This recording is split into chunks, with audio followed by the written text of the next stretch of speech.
gochos a las ánimas del purgatorio. Por las ánimas benditas todos debemos rogar, que Dios las saque de penas y las lleve a descansar. Lo que más acepta a Dios y lo más grande y propicio es el santo sacrificio, oído con devoción.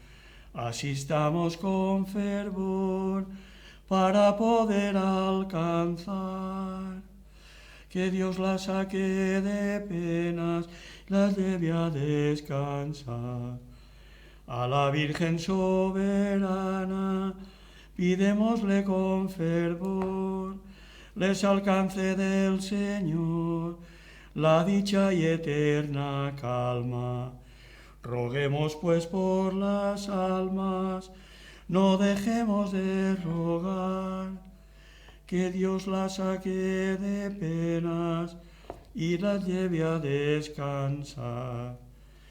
Allí tienes a tus padres, madres, hermanos y abuelos, conocidos y compadres, amigos y bisabuelos.